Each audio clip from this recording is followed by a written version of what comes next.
He's not who he was. I don't even know who he is anymore. I know my boy is in there somewhere, and this drug addiction is so strong. I believe that he wants to quit, but it's a combination of things. He's afraid. He's afraid of those withdrawals, and he's lacking the belief in himself that he can get through this.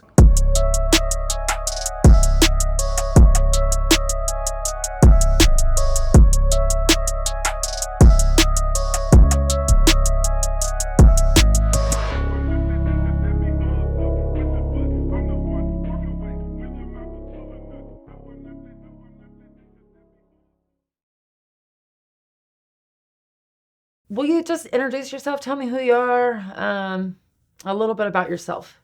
Okay, my name is Chris Gillette. I am a realtor. I also do production and an assembly job. I have a son, he's 24 years old. He's extremely strung out and addicted to fentanyl. I would like to thank you for this opportunity to share what's kind of going on and for what you do to try to bring awareness to this epidemic of fentanyl and other drug addiction happening. Let's see, my son, he's been using for just over, I would say, roughly a year and a half. He's been to treatment a number of times. The last stint he did was 28 days at sundown, and the first night back from Yakima treatment after 28 days, he was using again. He's been in numerous different homes through different resources that he's gotten kicked out of, including a clean and sober house. He's pretty much used all my resources as far as trying to get him help, and sabotaged him. There's been a few times where me and my significant other have almost split up because I just want to keep helping him. No matter how many times he violates rules and conditions, etc. My wife is she's fed up. She's like, I'm done. I'm over it. He can't stay here. So I've been in a position where I've been trying to get him different places, homes, jobs. I've found him a number of different places and solutions, but he just keeps going back to using drugs, doesn't stay off them. And he recently did just over 2 weeks in jail. He had 3 no contact violations with a girl that he's got a no contact order with. They both have one against each other. They both use. The third no contact violation I brought out on him by turning in screenshots on his Instagram to the prosecuting attorney's office to try to get him enough time to get him sober. He was really upset with me when he found out that I turned those screenshots in and told me that I got him a felony for it because the third violation became a felony. He got picked up the night before a court hearing. He had warrants for not showing up for court for the no contact violation. And the night before he said he was going to go to court for a 4th degree assault, he was arrested. He was seen with her. He did about 16 days in jail. Come to find out, he was released, no probation, no restitution, all time served, 4th degree assault dropped to disorderly conduct, 3 no contact violations thrown out. And I thought being in there for almost 2 weeks would have brought him some clarity, being sober. Come to find out, the first day he was in there, they put him on Subutex. I also found out that when he got out, he said, excuse my language, but verbatim was, he said he was high as shit in jail because of how much Subutex they gave him. It's just really confusing to me. I've got him into the detox a few different times. They give him Suboxone there. jail, I guess they give you Subutex because that way they don't have to wait 24 hours of withdrawal. They can just put you on it right away. And prior to this jail situation, I thought that's what he needs. I've tried everything. Being locked up's the only thing that's going to keep him off the streets, killing himself on fentanyl. And I thought, as much as I hate to see him lose his freedom, he's abusing his freedom and it's going to kill him. So He's not free. he's not free. And I thought, jail time would be a possible solution, but so long as they're just giving him a supplemental drug in jail, there's no chance for sobriety to ever happen. What do you think the benefits of sobriety would be for him? Some clarity. I think he lacks self-esteem. He's told me, I do drugs because I'm homeless, and I don't have a job because I'm homeless. When in reality, he had a home and he had a job, but then he started doing drugs. So I see it the other way around is he has no job and he's homeless because he's on drugs. It sounds like it's really hard for you. I've done everything. I've looked into loopholes. I've had friends tell me, oh, I've got help using Ricky's Law. I called the police. I had the police come. He had a post the night before alluding to suicide. He had MRSA untreated. His feet were just messed up. This is all in a year and a half. This is all in a year and a half. And just this one incident where I tried to apply Ricky's Law and I called 911 and told them I need a police officer. I want to apply Ricky's Law. My son's posting suicidal posts. He has MRSA untreated and he's strung out on fentanyl. Based on my research, any one of the above was a reason to apply Ricky's Law and have him involuntarily committed. Meantime, he had 3 things going on. The police showed up. They treated me like a criminal. And like I was out of line. They cited Joel's Law, telling me I needed to petition to the court, and that's not how Ricky's Law works. When I did my research prior, and the officer told me, drugs are basically legal now, right? And that's when I told him I'm going to record this conversation. I started recording it. In that conversation, he told me, your son seems fine to me even if he is on drugs. As a realtor, just like Lyle, if somebody's not cognizant because they're under the influence, I can't have them do a contract. So I don't understand where this officer tells me he seems perfectly coherent and fine to me, as I have on video recorded. Even if he is on drugs, he says. Seems like a total contradiction. Christian walked up as I'm talking to the police officer and said, if they try to arrest me, I'm just going to run. The officer said, you don't have to run. You can walk away right now. I'm not going to do anything to you. And Christian said, well, can I have my stuff?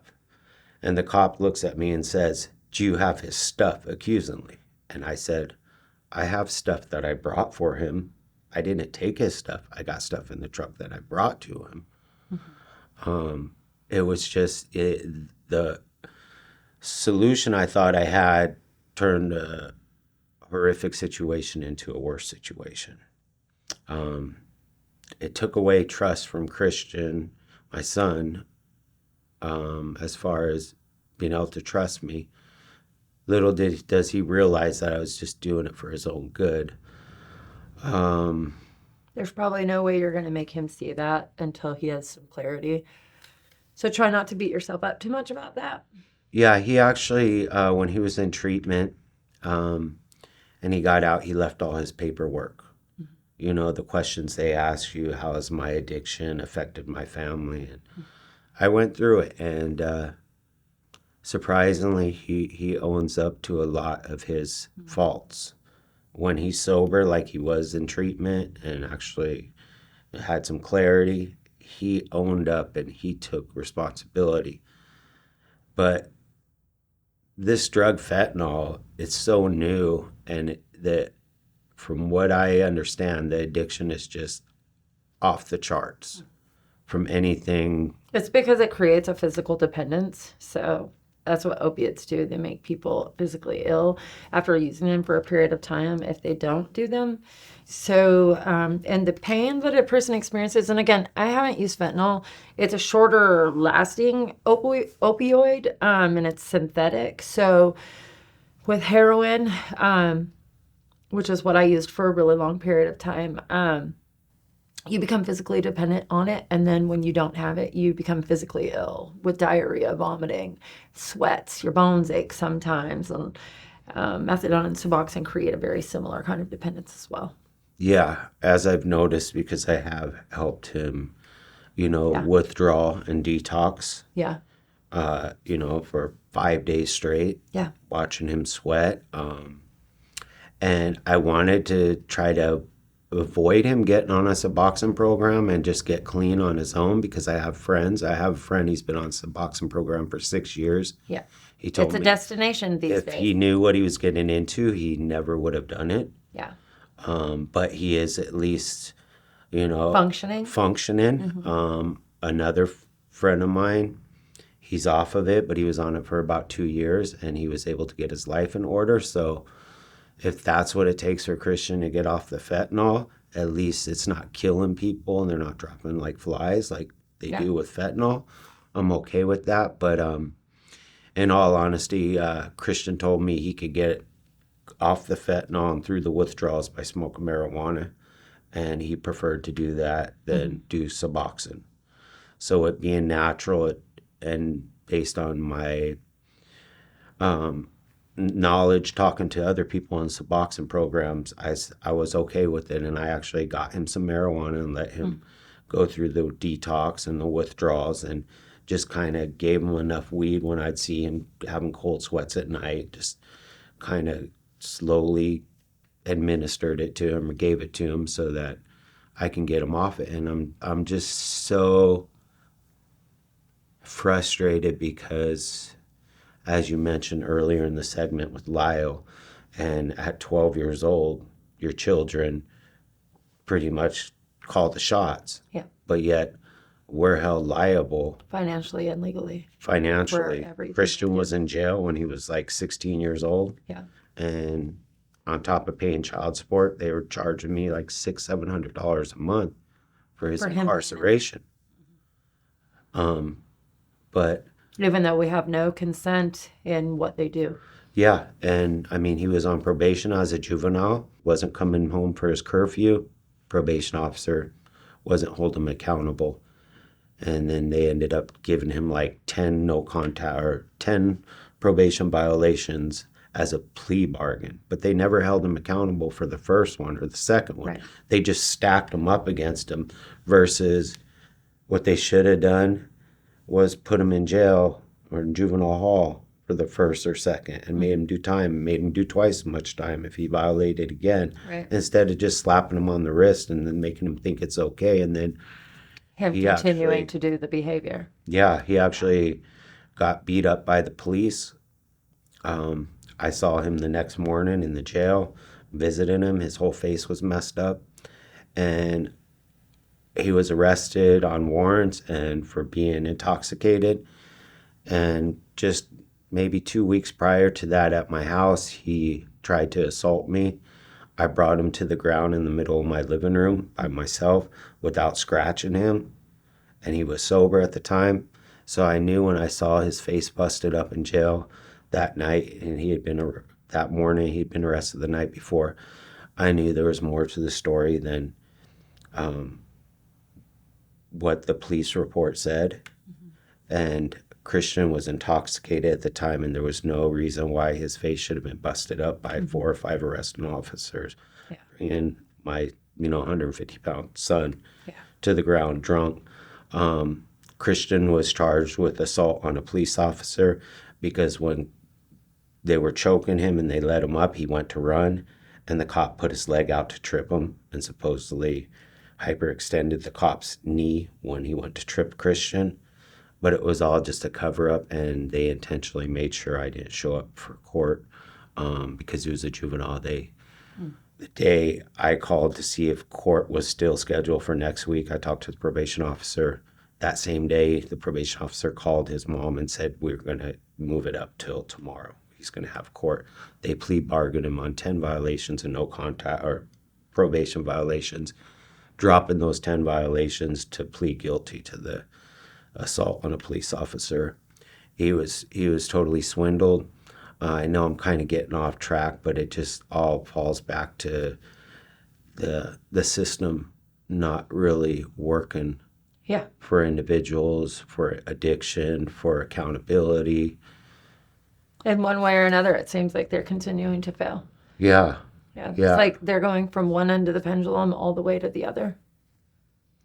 So, so he's been on fentanyl for a year and a half. Did he use any kind of drugs before fentanyl happened? When he was a juvenile or anything? Did he smoke weed and Yeah. things like that? He's done almost everything under the sun. How old was he when he started doing that? I want to say about 14. Okay. Do you know, was it just him being introduced by friends or? In all honesty, I think one of my biggest mistakes was when he was about 13, 14-ish, I would let him go to the skate park on his own. And I think that's where it all started. Yeah. Yeah. Because you get to the skate park and there's these 18, 19, 21-year-olds that'll just, they think it's funny or cool to give drugs to kids. And, Yeah. That's how my youngest was exposed. She was around an older person, actually her sister, yeah. who introduced it to her. And so, and I, because of my own experience, I'm pretty anal about her not engaging with any kind of chemicals. So I totally get that. And I believe Christian wants to be clean, at least last time I talked to him, but hopefully he still feels that way because he's told me, like, you should be glad I want to be clean because a lot of addicts, they just don't even care anymore.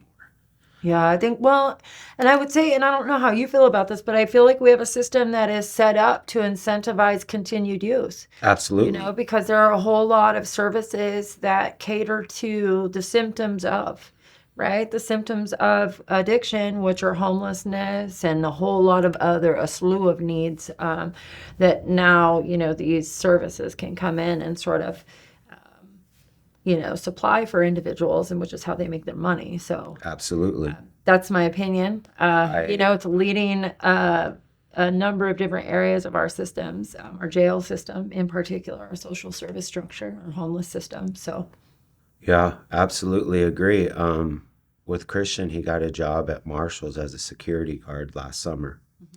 And he was fired because he could tell a thief because he lives the life. They would walk in and he got fired because he was following the thieves around. And, I have a nephew who was fired from Fred Meyer's after 5 years just for putting his hand on a cart as somebody was walking out. Like, they're firing employees and For doing their job. for doing what should be their job, Christian, actually, when he was working at Marshall's, as you might know, right around the corner is Winco, and they got the homeless camp. I learned about that today. Yeah. And when Christian realized he was getting in trouble for trying to stop people from walking out stealing full shopping carts, he was still using fentanyl. He started going back behind Winco and letting the homeless people know, hey, if you guys want to steal from Marshall's, Yeah.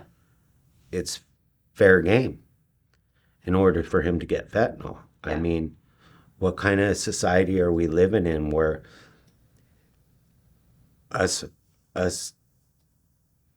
people paying our taxes and contributing to society have to pay these outlandish prices? Meantime, So we can accommodate so we can dereliction accommodate and victimization and perpetration. Just walking out of stores, stealing, I don't get it. When I was 13 years old, last time I stole, I'm not an angel. I stole from stores when I was a kid. And I feel like most kids do at some point. Yeah, I was 13 years old. I Was in like a Woolworths and I put some sunglasses on my face and thought I was slick and just going to walk out like Right. I owned them. And a guy up on a ladder working there caught me.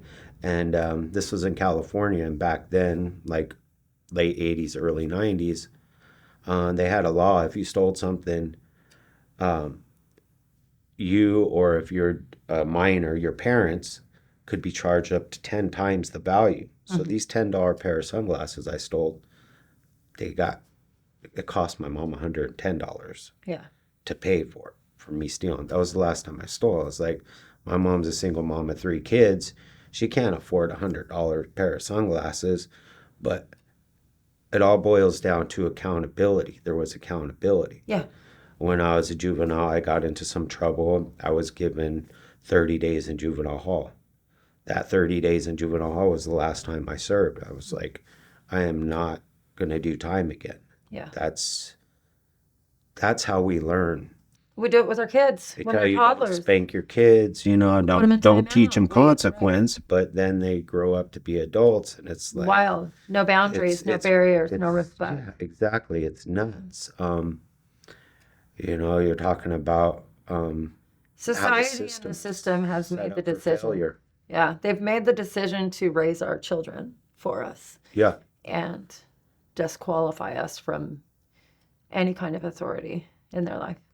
absolutely. And I mean, my son, he's 24 years old, but I mean, here's a good example of what I'm going through. When my son was around 18 years old, he fell out a 3.5-story window. Became conscious again before the paramedics showed up. One of his eyeballs was sticking out of his head. Oh my gosh. He crushed half the bones in his face on one side. He had an air pocket in his lung, a broken hip, broken knee, completely shattered arm. He was How long trying was he to. on pain meds after that? I'm not quite sure. He was trying to hide because cops showed up at the building downtown he was at. He was trying to scale the side of the building to go hide because he had a warrant, and he fell, and he was drinking. And when the hospital called me at like 2:30 in the morning, and I answered, and they said, this is St. Joe's, your son's in the hospital. My immediate response was, did he drink too much again? Because he had been in there twice already for alcohol poisoning. And both times they gave him whatever drug they give you to help with the alcohol poisoning, which in my mind was a mistake. I thought, let him have the worst hangover of his life because that's what made me stop drinking. But they said, no, it's pretty serious. You need to come. So as soon as I walk in the door, I'm met by a chaplain. And I'm not quite sure at that point what a chaplain is. I just knew like it was pretty serious. And the first thing she says to me is, I'm a chaplain. She said her name, and she said, don't worry, he's not dead. And my first thought was, don't worry, he's not dead. That's not too reassuring. Does that mean like you're here? What's going on? Yeah. And Christian his whole face was swelled up. They couldn't life flight him to Seattle because of the air pocket in his lung. They had to take him by ambulance. He needed multiple surgeries. So they were going to have to transport him by ambulance, and he wasn't even conscious. And I laid beside the bed and I prayed to God to just take my son if that's what it's going to take, because I couldn't see him suffer and go through this pain anymore. As hard as that was nothing compared to what I'm watching and experience day to day right now. Because the difference was when he was in the hospital in that bed dying, he was fighting for his life. Now he's living, but he's not living. But he's dead. He's not who he was. I don't even know who he is anymore. I know my boy is in there somewhere. And this drug addiction is so strong. I believe that he wants to quit, but it's a combination of things. He's afraid. He's afraid of those withdrawals, and he's lacking the belief in himself that he can get through this. Where I stand right now is I told him I need him to go to detox for 72 hours because I can't babysit him 24/7. And in detox, I know he's at least not using fentanyl for 3 days. And then that I will get a motel room because he can't come stay with us because my wife she's fed up, and understandably, she's put up with the lying and the drugs for years. I told him I'll get a motel room, help you get through any other withdrawal and detox. shoot, even if I have to get you some weed, if that gets you off this other crap, so be it. I don't want you doing it, but it's a start to get you off this stuff. And then I talked to my brother-in-law in San Diego. I have cousins his age, or I should say nieces and nephews. They're his cousins. They're all doing really good. They love him. They want to see him succeed. And it gets him out of this environment because based on the research, like there's such a higher percentage of recovery rate if you get out from your environment. Although I know he can get those drugs. San Diego's right next to the border. However, have you looked at all into any long-term treatment options for him? Not other than trying to apply Ricky's law and have him involuntarily committed. And I think if they knew I what don't know they if were those doing, environments are always the best, but Right. Sometimes there are abstinence-based treatment programs that are long-term for young people, and so I don't know. I'll have to look. Yeah, any information would be greatly Yeah, no, appreciated. for sure. My heart, it's breaking for you. I understand. Like, Yeah, about loving your child and he's my only son by choice. Like Yeah. I grew up as the middle child, black sheep, and when I had my son, I was like, I only want one kid so I can spoil him and I never have to deal with another child feeling jealous or and so by choice, I only ever wanted one kid, and I've always that's been my purpose in life. That's why I work so hard every day. I don't squander my money. I try to invest it so that I can leave him something to make life easier for him when I'm gone, but I'm not going to do it now. And yeah, I easier often starts out as harder. That's one of the things that I've learned. I've tried to save my kids from experiencing my pain and try to do everything I could to help them not experience pain. And a lot of the time, and I think you've probably experienced this with your own son, a lot of the time I was just making it worse because I was enabling their experiences, right? And so, and it's still hard, especially with my 16-year-old. It's still hard because, and I have a 31 and a 30-year-old, and my 30-year-old lives an alternative lifestyle. She's a free spirit, so to speak, but she makes a lot of really destructive choices. And so I recognize how I stole her spiritual path, but I repeated the process with my 16-year-old in some ways. And so she's a pretty good girl, though, but having those boundaries where we actually love them compassionately, which doesn't mean that we're easy on them. It means that we set them up to be successful. That's how we help our kids to be successful, right? And so it sounds like that's what you've been trying to do as a parent, and you're running into brick walls everywhere you go. it's the worst because I could probably go downtown on any given night and find him sleeping in between a corridor or something. The Facebook group Bellingham has gone to shit.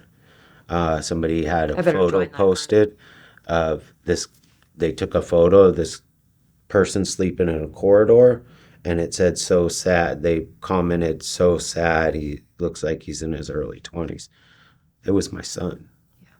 I recognized the sleeping bag. I gave him the sleeping bag. You couldn't even see the person, but there's garbage all it's inside a corridor. I can go any evening downtown and probably find my kid. Like last time, right after he got out of jail, I had to start videoing it because I didn't know what else to do. And I shared that, but since then I pulled it off of Facebook because somebody asked my son about it, and I wasn't trying to embarrass him or put him on blast. I do this. I express through social media what's going on I understand. for possible solutions, answers, and if nothing else, prayers. Yeah. Because I just don't know where else to turn because I've tried going to the courthouses. You can't even talk to anybody. I went to both courthouses, talked to prosecutor, attorney. What do they say to you when you go talk to them? You can't talk to them. They won't even talk. There's nobody available to talk to. It's like even visitation with jail. Ever since COVID, you can't go visit. Right. So if somebody's in jail, unless you have the ability to accept a collect call, not everybody There's no necessarily contact. has a cell phone. There's no way they can contact you because there is zero visitation. When I went to the courthouse, they gave me a phone number to call. I called and I had the prosecutor attorney's assistant call me back, and she seemed pretty compassionate and understanding when I told her what was going on. And these are the screenshots I'm submitting to the court through the police station because I want him held accountable, because I want him to do some time, because I want him sober, and there's no other alternative to get him sober unless he's locked up. Little did I know there. Christian said when he was in jail and they were giving him Subutex, he was high as shit. That's his words. That's definitely He said he was super high on it. He also said when he got out, the withdrawals from the Subutex was like no withdrawals he's ever had on fentanyl or Suboxone. Like, what ideally, if you could encourage him or incentivize him to do something, like what would it be? To get clean and start working. Like a treatment program somewhere, or be somewhere with family. Yeah. And so, and But I mean, like, have you talked to him about going to San Diego?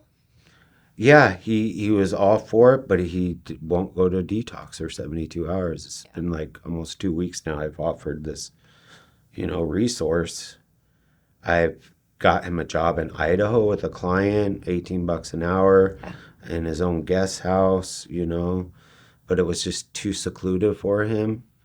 And from what I understand, with addiction and trying to get clean, sometimes that's a bad environment to just have nobody around you.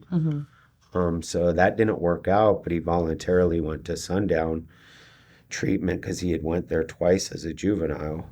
Does he ask you sometimes to help him go to treatment?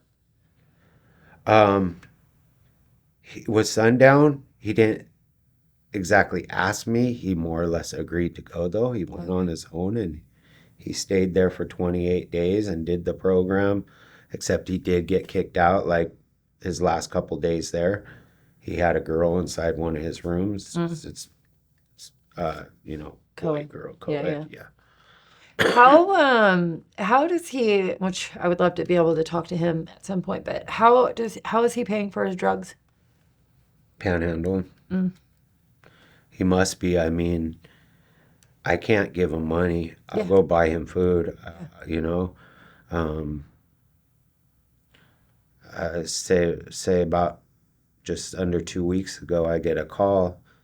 Dad, I want to go to detox. I could tell he was crying. He sounded like he was in a lot of pain. And then the phone hangs up. He said he wanted to go detox. I said, well, they might not have a bed available. It's 12:30 at night, but where are you at? And it hung up, and I'm messaging him, trying to call him, nothing. So I hauled butt downtown where I brought him some food earlier, and it was in one of those little corridors on Railroad. And I pull up, and I could see he's in this little dark corridor area, and I get out, and I walk up, and he's like, oh, how'd you get here so fast? I said, well, you hung up. I didn't know if you were dying, withdrawn. Let's go to detox. To my surprise, he's there with the same girl he has the no contact, that they're toxic to each other. They're both getting high. And I was just like, let's go. And he's like, I'm not ready to go yet. Dude, you just called me and sounded like you were dying, said you want to go. Let's go, I'm here. And he was refusing to go. So I pulled out my phone, I started recording him and then walking away and her, and I'm like, Christian, I'm going to turn you in for violating the no contact again. Yeah. And he reluctantly got in the car, started throwing a fit. And I'm like, dude, if you're going to throw a fit, just don't even bother. I'm just going to talk to the police, which the police aren't doing anything anyway. They really aren't. I mean, I'm not necessarily blaming them because I understand their hands are kind of tied. Yeah, usually trickling down from the city and county attorneys. So. Exactly, but nonetheless, they're pretty useless because of their hands being tied or whatever it may be. And I took them to detox, but they didn't have a bed available. And, it just sucks because tough love is the worst, because I want to be able to help him, but I know I can't help him until he's ready to help himself. So I can't give him money. I can't give him a place to live because he's ruined it every time. Had people over, drugs and everything else. So it's like, okay, well, you don't want to enable your kid, young adult. Um, so you do the tough love, but then what do you do when they end up dead? And you go, well, what more could I have done? Which is why I turned in the violation of the no contact, the screenshots, because it's like, okay, the last thing I want to do is get him locked up and lose his freedom because of something I did. But what if I don't do nothing and I leave it up to him and he ends up dead? And then I question, could I have done more? Right. And so I tried that, but they just gave him drugs at jail. It's just like, it's insane. With your son, I would be really interested in knowing like how long he was on pain medication with his injuries because that most likely triggered his opiate addiction. Yeah, it was like he's lucky to have lived. Yeah. And I would imagine like he probably still experiences pain from a lot of his He does. breaks. And so, Yeah. and at a very young age. And so there may be a huge, like, There could have been brain trauma. Like, sure. I don't know if I mentioned it when I was trying to get a caseworker. I mean, the caseworker, when I called the last time, and I mean, I got video of him just like walking sideways down the sidewalk, like just stumbling, eyes closed, just totally high.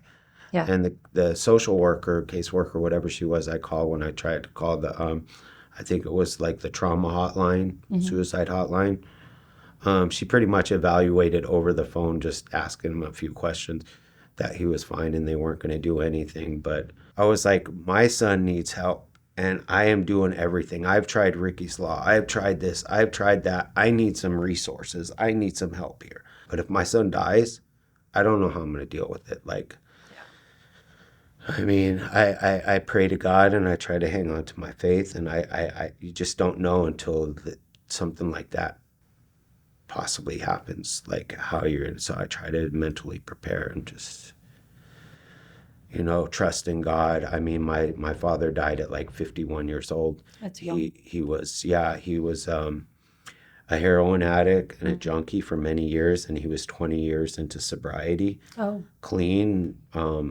This is in New York, and part of the biggest sober bikers club, and just like an amazing guy. And he got hit by a Mack truck and had to be removed by Jaws of Life out of his car, and they put him on opiates and stuff when he was in the hospital, and it was a trigger. And then he picked up again. He started using pills for a while, and then he was found OD'd at his dining room table with a needle in his arm because he tried doing heroin. And he, like many people I've understood has happened to, he tried doing what he was used to doing back when he did it, which was too much for his body, and it killed him. And so losing him, how I lost him, the thought of losing my kid, it's just like, it's not okay. Yeah. It's not okay knowing that there should be resources, knowing that like crime and drug addiction is just like off the charts. When I was growing up, you didn't dare walk around with some meth or whatever street drug was out there, because if you got caught with it, you were going to jail. Yeah. Nowadays, like, people are having safe spots and they're giving needles out, and there's no, it's crazy. I forget which situation it was, but it was like one of those situations I was in with regarding Ricky's Law, and it was a different conversation months before. But I remember telling another caseworker, social worker, like, if my son died, I said, I'm trying to apply Ricky's Law, and if I can't get anything done and my son dies, there was going to be another law, Christian's Law. Yeah. Like, and I don't want to think negatively like that. I try to stay optimistic and positive and think, okay, maybe this is like, there's a reason, like it was for you when you were addicted and stuff. Had you not went through that experience, you wouldn't have gained all the knowledge and insight and abilities that you have now. So I try to remain optimistic as far as that goes, but at the But same it's a time, I dangerous gotta stay game right now. realistic. And It's a dangerous game right now, and there are a lot. I mean, we've had just in the last 2 years alone, we've had overdose deaths in the nation increase 44%. I just read a statistic yesterday, I believe, that said, and it may have been this morning, that we've had an increase in overdose deaths by 64 or 66% here in Washington State. So that's pretty significant. We've also had a decrease in arrest and incarceration. So there's a direct correlation between those things. But not to mention, fentanyl is in everything. And, now I guess there's been fentanyl with Tranq that has arrived on the scene in Seattle, which is a horse tranquilizer that they're putting in with the fentanyl for from the longer East lasting. Coast, yeah. Yeah. And so I think that it's really fair, to be a lot more on edge about the mortality of our children that are using because, there are a lot more variables than when I was using. I mean, don't get me wrong, drugs are definitely dangerous, but I am grateful that I'm not using today because you don't know what you're going to get with everything that you use. Yeah, 100%. I got to mentally prepare myself daily Be ready for the worst. for the worst Hope for the because, I mean, I can hope and try to prepare to be proactive, assuming the worst was to happen. But there's definitely a lot of anger and resentment towards the way this society goes. And I've, spent my life contributing to society and paying my taxes. And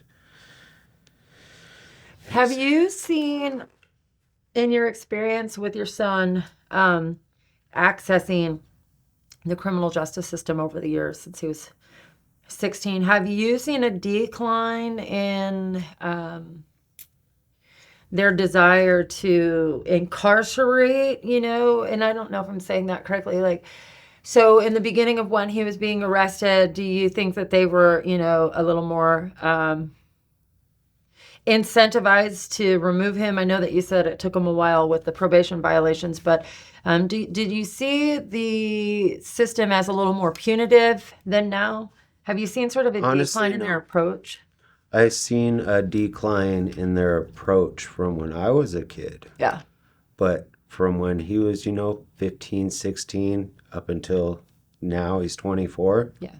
It's kind of been the same. Okay. I mean, as far as like society as a whole, the thefts from stores and people stealing cars and not getting stopped and Yeah. high-speed chases and drugs being Yeah, there was a law that drugs. passed that A changed lot of that stuff is Can't choose definitely anymore. kind of Yeah. gotten more laxed. But yeah, compared to when I was a kid, like I grew up in San Diego and we had truant, what they called truant officers. Yeah, yeah. If you were a juvenile, if you were in school age range, and you were out during school hours roaming the streets, Yeah. you had to dodge truant officers. Yeah. They picked you up. I moved here when I was about just before I turned 16. Okay. And I remember like driving downtown, 15, 16 years old, and seeing all these kids out during school hours, hanging out on the corners and stuff, and going, this place is much different than where I was growing up. Yeah. And that's the stuff that kept us in line. Yeah. It's kind of Right. like, Accountability. it's spare the rod, spoil the child. Well, same goes with Amen to adulthood, that. and yeah, things need to change. I went in the behind Winco looking for my son before, Yeah. and it was like a zombie apocalypse. It was Twilight Zone. It was crazy. It was like middle of August, 85 degrees out. There's guys just sprawled out all over the place, passed out in the hot sun with their coats on or in their sleeping bags, tents all over. People walking with their arms just scarred all up. This little dog was a full-grown, smaller size dog, comes up and just starts barking right at my heels, like intruder alert, like all these people there, but I'm the only one out of place. And it was like letting everybody know I was back there. Yeah.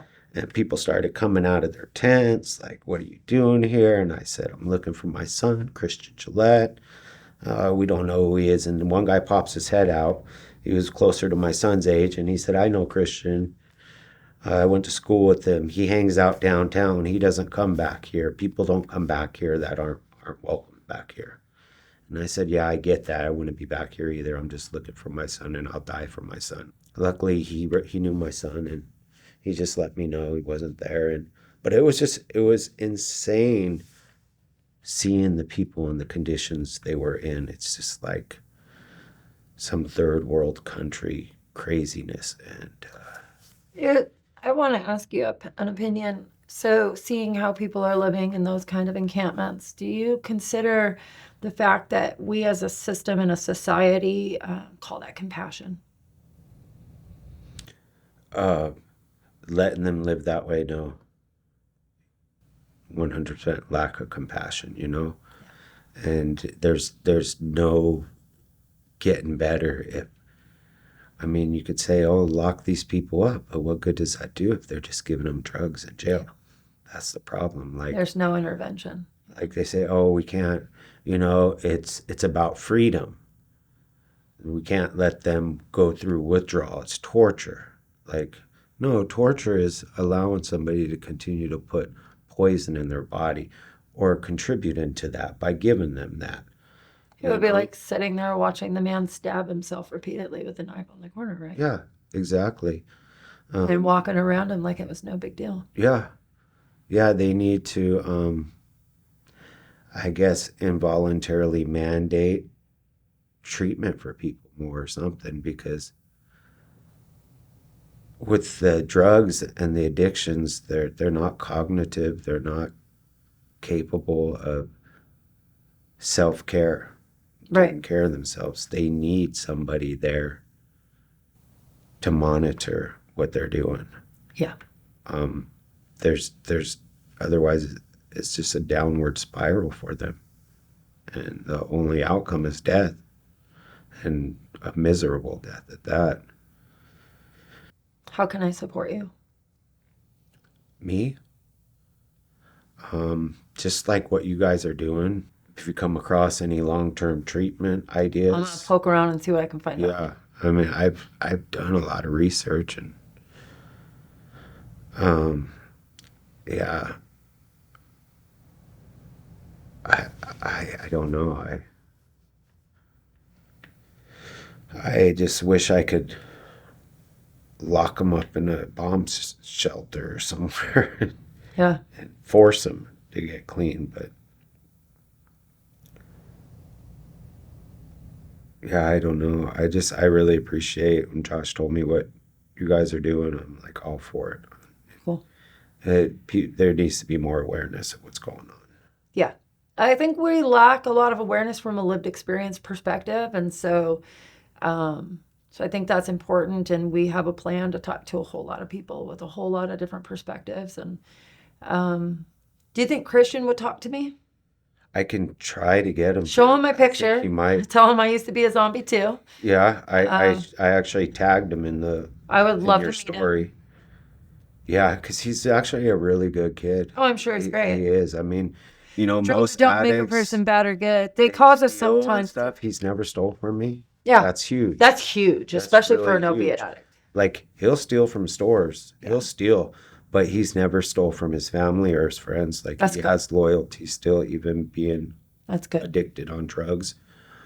But yeah, I could try to talk to him and just, you know, he's a really good kid. It's just he's not himself on the drugs. Yeah, we'll come to him.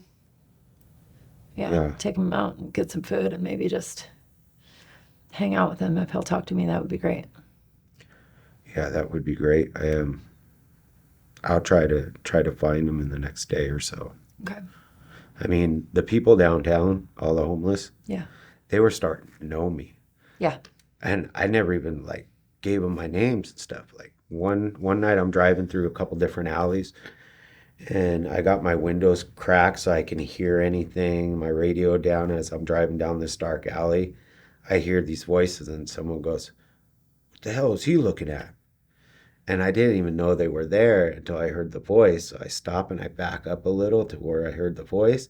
And I look over in this dark corner and there's like 3 or 4 guys sitting there. And I go, I'm looking for my son. And they go, are you Christians, Dad? And I'm like, yeah. Oh, he was walking up whatchamacallit Street. And I'm So they like, just know. these people are knowing me because that's how much I've tried to help my son Yeah. and look for him, and almost got in a couple different fights trying to find him, and somebody starting trouble. And it's just like, I'm not out there to look for fights. I'm out there to try to save my kid. But Yeah. yeah, I just can't emphasize enough that things need to be done as far as this society we're living in, and accountability, and people committing crimes serving the time Yeah. and serving it sober. Yeah. And I think we need to be intentional, right? Like when we hold people accountable, we need to then address their underlying causes. So we have some community safety and reunified families and some individual stability and freedom. Yeah, Yeah. 100%. And, you know, We have the capability and the intelligence and the skills to recreate a holistic society. We have all of it, and it exists within each one of us. And for some reason, we're moving farther and farther away from that. my nephew down in San Diego, he said, when you think about it, they haven't really done much research on fentanyl and recovery. Yeah. He said, because everybody It hasn't been out that long. hasn't been out that long. And like he said, everybody he knows that's gotten off fentanyl has gone back to it. Mm. And it got me thinking, like, the only people I know that did fentanyl that stopped were the ones that died. I don't really know of any stories or people that have been I know out I know of people fentanyl. in recovery down in San Diego because I'm a 12-step person, and so I'm a member of Narcotics Anonymous, and so Okay. I do know people down in San Diego because I lived down there for a while last year, and so I know some people down there who did do fentanyl and have gotten clean. And they're still clean? Mhm. Good. Yeah. Well, they're so... So it does happen. I bet But the numbers a lot really of us low. are, that have experience with it. If we weren't doing it ourselves and we're not in recovery meetings, then, well, how would you know? You know what I mean? And those aren't the things we're highlighting, right? Just like my story, those aren't the things. We look at my story like some sort of anecdotal, like extraordinary thing that doesn't actually occur, which isn't the case. There are lots of people that do recover. We just don't show those things, right, in the media. Those aren't the things that we pay attention to. We have to pay attention to all of the other stuff. And then what we do as a system is we talk about how, well, it's not possible because we don't see it happen. Well, no, because we don't go to the places where it actually happens. And that's what I'm trying to bring to light from my end is that, no, it actually does happen. And it could happen more frequently and intentionally in these places. And it can start through force, right? I can't tell you how many people I know that have went through programs like drug court that were incentivized through court mandates, So you get a choice. You can do this or you can go to prison. Yeah. And one of my goals with everything I'm doing is to make this and prison all look the same.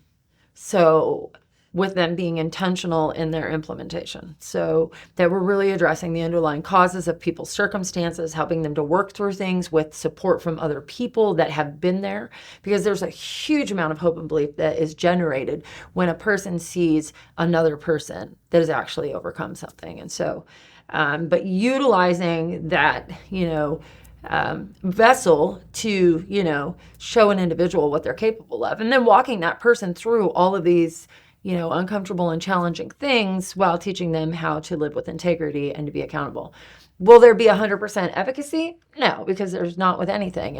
And, drugs are very alluring. People like them. People like to escape the way that they feel. But we get to places, even as a young man, your son has these moments where he actually wants to stop using, right? Because there's something innate that lives within each of us that wants to be truly free, right? And a lot of like what we put on top of us with these chemicals covers up that light. It covers up that spark. But that spark doesn't ever go out. Sometimes we just have to help uncover the flame. So I think that what you're doing is great, and it's hard, and it's going to remain hard until your son reaches a place of freedom. It's up to him ultimately, Mm-hmm. but it doesn't take away the pain knowing that he could still die. And Yeah. it's not my decision to make, but I still got to live with it. So it sucks, but Thank you so much for sharing. yeah.